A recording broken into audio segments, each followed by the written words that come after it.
नमस्कार पुनर्बार आपण मानक समस्त को सत्यानुसंधान नामक सोशल मीडिया चैनल रो आउ एक वीडियो को बहुत बहुत स्वागतम।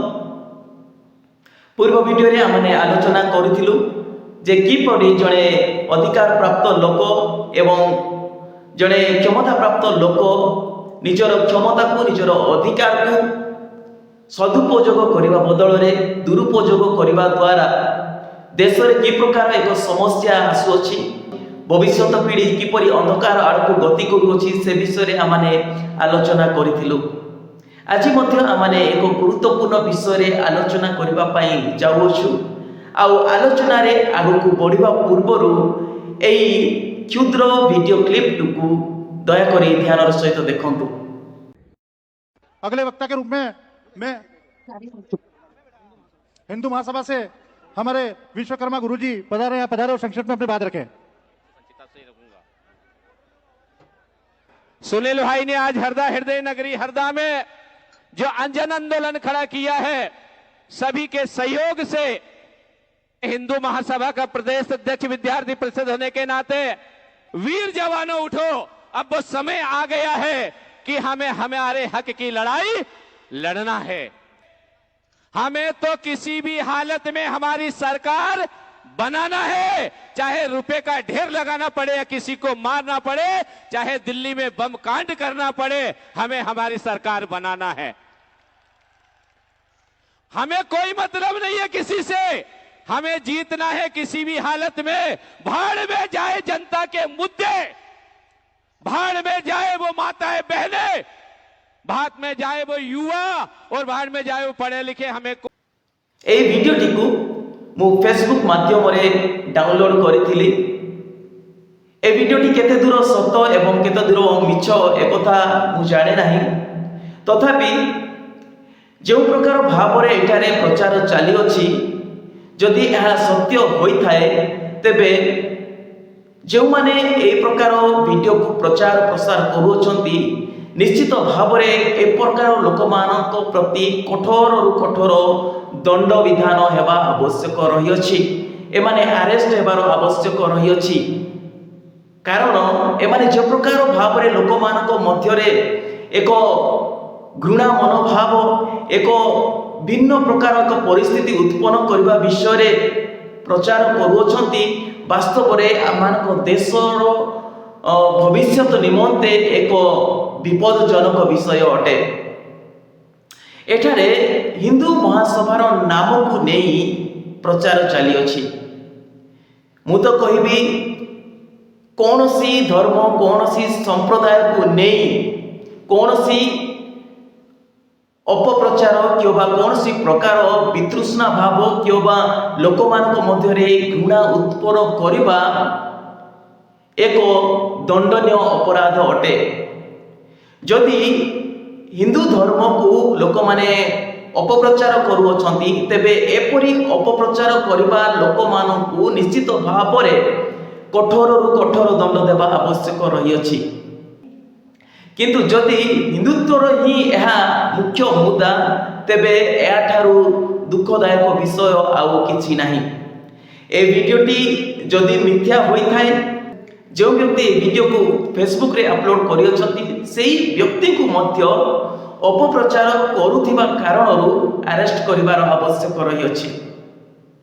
देखंतु ए वीडियो रो विषय वस्तु आपण माने समस्त ध्यान देथिबे जे एठारे विश्वकर्मा गुरुजी नामक एई व्यक्ति निजर परिचय दे कहउछंती जे से जणे हिंदू महासभार विद्यार्थी परिषदर जणे राज्य अध्यक्ष प्रदेश अध्यक्ष बोली निजको कहउछंती।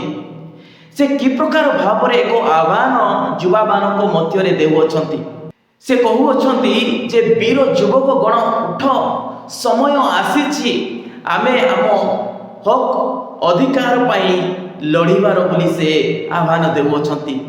एठारे कि प्रकार लड़ाई विषय से कहउछंती, केउ अधिकार विषय रे कथा कहउछंती ता मु जाने नाही, किंतु आमाने समस्ते जानू आमानकर अधिकार आमाने संविधान माध्यम रे पाई अछु।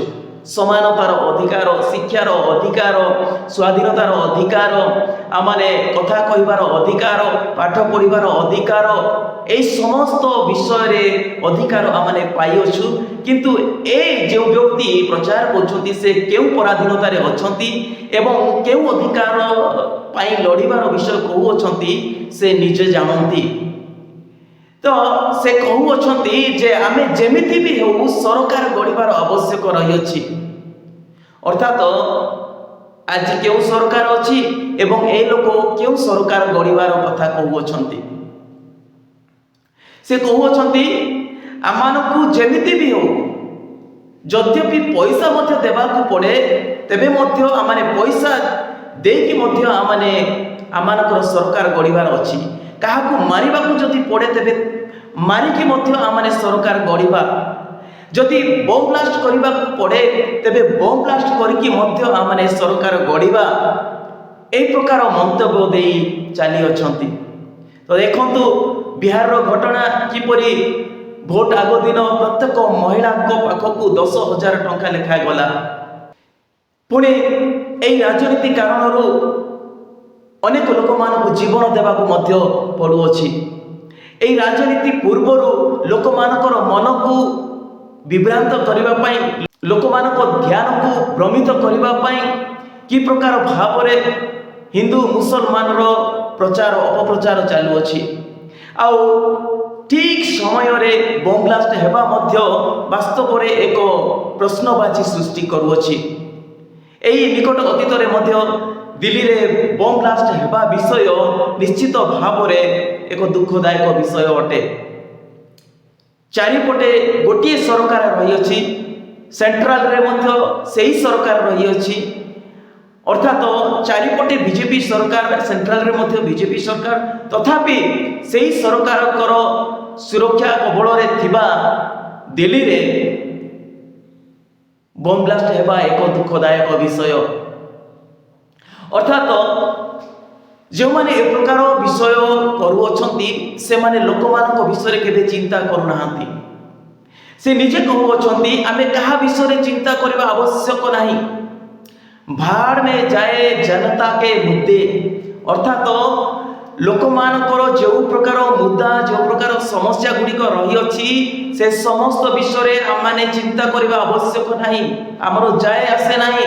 ଲୋକମାନଙ୍କର ସମସ୍ୟା ଯାହା ହେଉଛି ହେଉ, ଲୋକମାନେ କି ପ୍ରକାର ଜୀବନ କାଟୁଛନ୍ତି କାଟନ୍ତୁ, ସେମାନଙ୍କ ବିଷୟରେ ଆମମାନଙ୍କର କୌଣସି ପରବା ନାହିଁ, କୌଣସି ଚିନ୍ତା ନାହିଁ, ଆମମାନଙ୍କର କୌଣସି ଯାଏ ଆସେ ନାହିଁ ବୋଲି ସେ କହୁଅଛନ୍ତି। ସେ କହୁଅଛନ୍ତି ଭାଡ଼ ମେ ଯାଏ ଓ ମାତା ଓ ବେହେନେ।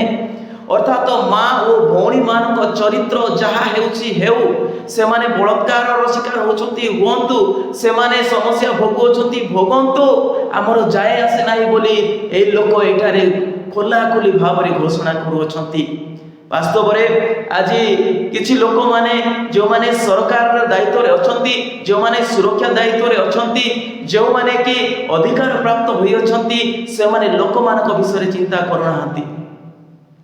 ଅନେକ ଯୁବତୀମାନେ, ଅନେକ ମହିଳାମାନେ ବଳାତ୍କାରର ଶିକାର ହେଉଛନ୍ତି। ଅନେକ ଯୁବତୀମାନଙ୍କୁ ରାସ୍ତାରେ ସେ ଉଲ୍ଲଂଘନ କରାଯାଉଅଛି। ଆଉ ଏମାନଙ୍କର କୌଣସି ଚିନ୍ତା ନାହିଁ। ମହିଳାମାନଙ୍କ ପାଇଁ ଚିନ୍ତା ନାହିଁ, ଯୁବତୀମାନଙ୍କ ପାଇଁ ଚିନ୍ତା ନାହିଁ, କୌଣସି ବିଷୟରେ ଏମାନଙ୍କର ଚିନ୍ତା ନାହିଁ। ସେମାନେ ଖୋଲାଖୋଲି ପ୍ରଚାର କରୁଛନ୍ତି ଯେ ମା ଓ ଭଉଣୀମାନଙ୍କ ପାଇଁ ଆମମାନଙ୍କର କୌଣସି ଚିନ୍ତା ନାହିଁ। ଏହାଠାରୁ ବଡ଼ ଦୁଃଖଦାୟକ ବିଷୟ ଆଉ କ'ଣ ହୋଇପାରେ? ଏମାନେ ଖୋଲାଖୋଲି କହୁଛନ୍ତି ଭାଡ଼ ମେ ଯାଏ ଓ ୟୁବା। ଅର୍ଥାତ ଯୁବମାନଙ୍କର ଭବିଷ୍ୟତ ଯାହା ହେଉଛି ହେଉ, ଆମମାନଙ୍କର କୌଣସି ଚିନ୍ତା ନାହିଁ, ଆମମାନଙ୍କର କିଛି ଯାଏ ଆସେ ନାହିଁ। এই প্রকার ସେମାନେ ପ୍ରଚାର କରୁଅଛନ୍ତି। ଆଉ କହୁଛନ୍ତି ଭାଡ଼ ମେ ଯାଏ ଓ ପଢ଼େ ଲିଖେ ଆଦମୀ।